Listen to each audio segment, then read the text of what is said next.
Welcome to TAC Talks, a podcast where we unpack the standards for registered training organisations to provide practical information to support business improvement and compliance practices.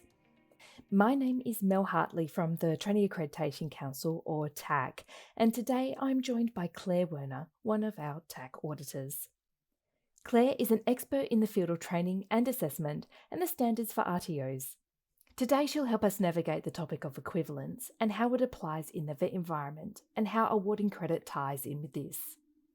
We hope this podcast will assist in understanding the requirements in the standards for RTOs and how RTOs can meet these requirements.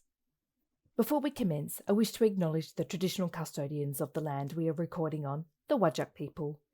We wish to acknowledge and respect their continuing culture and the contribution they make to the life of this city and this region. Hi Claire, and thank you for joining us. Hi Mel, thanks for having me. This is an important discussion because it's something that's not well understood by the sector, and when we get it wrong, it can have really significant implications for the integrity of training and assessment in the vet sector. Claire, can you please tell us what does equivalence mean in the vet sector and when do we use this term? Equivalence in the vet sector is an important concept, and equivalence means exactly what it sounds like. If we looked at a definition in the dictionary of equivalence, it will say the fact or state of being equal in value, function, amount, meaning, or importance.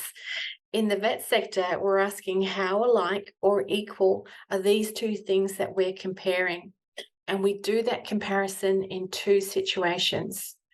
The first is when a training package goes through a transition process, and training package developers compare old and new qualifications and units to determine if they're equivalent. The second is when we're talking about a trainer and assessor's vocational competence, and we compare the units of competence and experience that person has to the unit that they're delivering and assessing to determine if they hold equivalent competencies.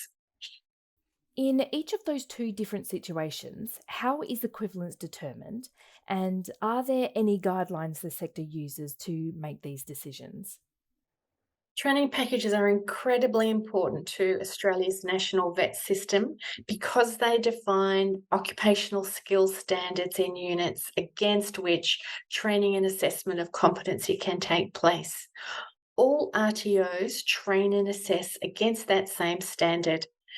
They also tell us about the combination of units that have to be held to be awarded a qualification. Now, the reason this is so important is that it enables national recognition of the vocational outcomes of learning. If someone presents a qualification to us, say a Certificate 3 in Engineering Fabrication or a Certificate 4 in Training and Assessment, we all have a very clear picture of what that person knows and what that person can do. Training packages are developed through a process of national consultation with industry and change over time as industry's needs change.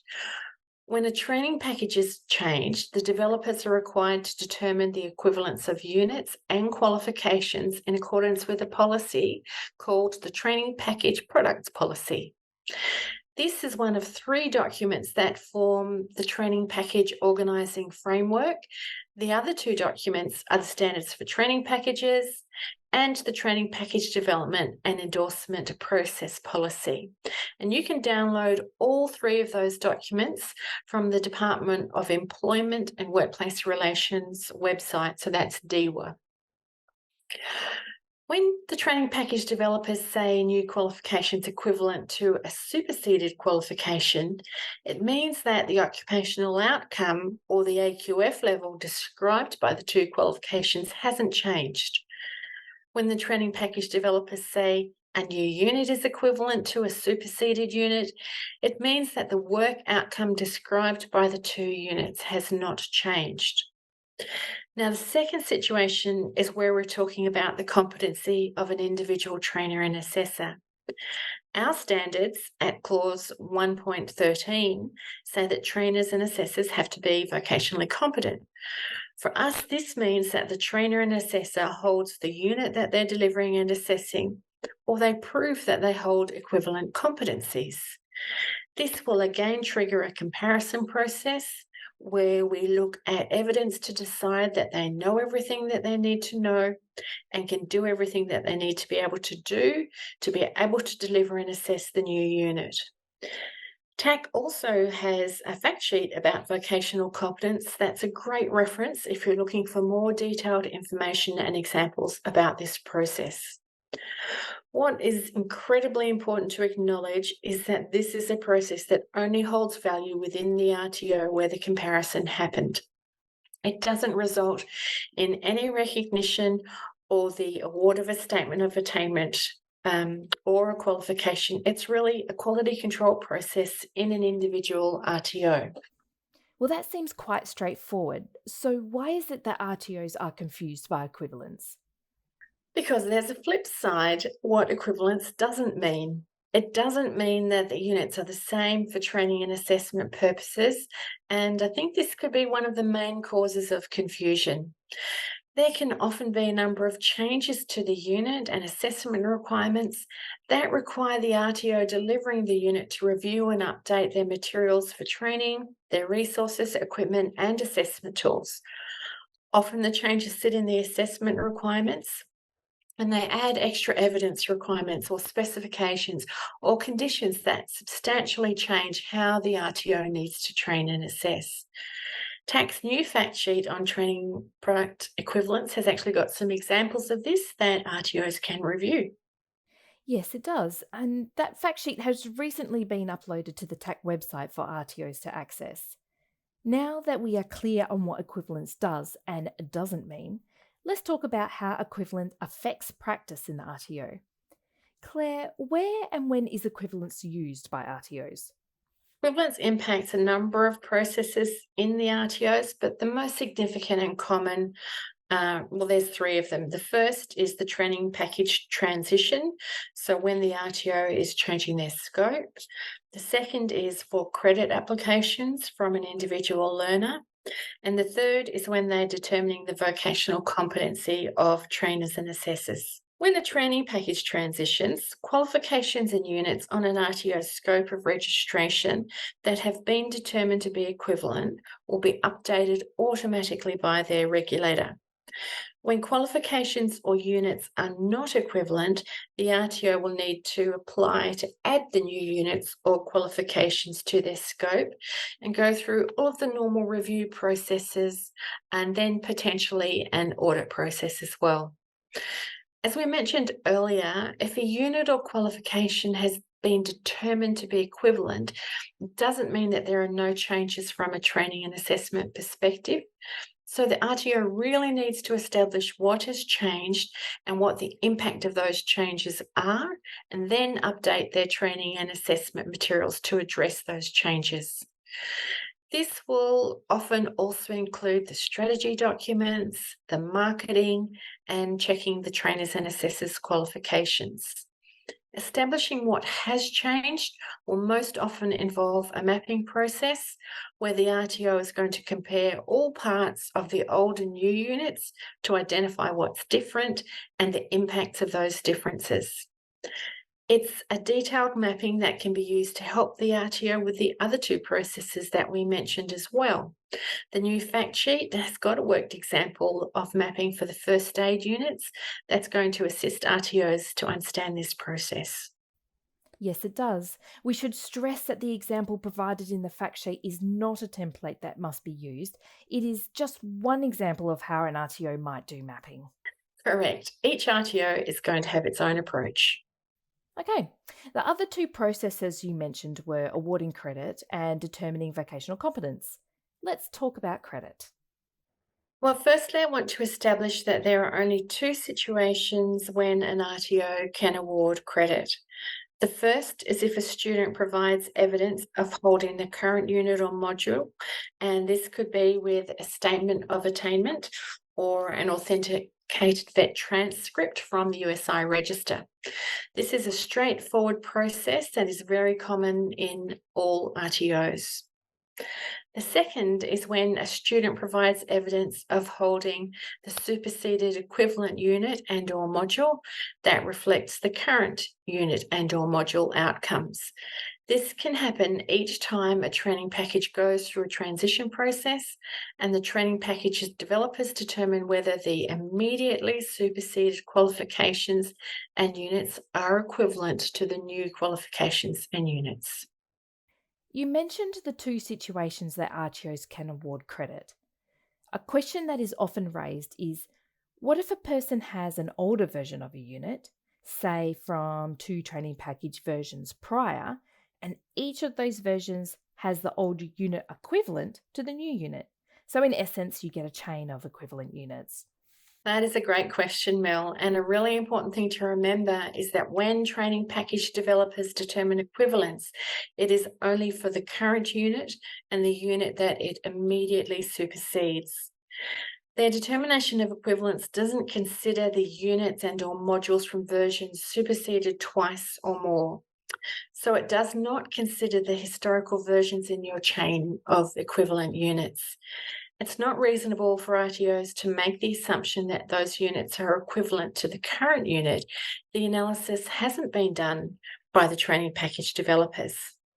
The Training Accreditation Council has provided advice to the sector about this in its fact sheet awarding credit.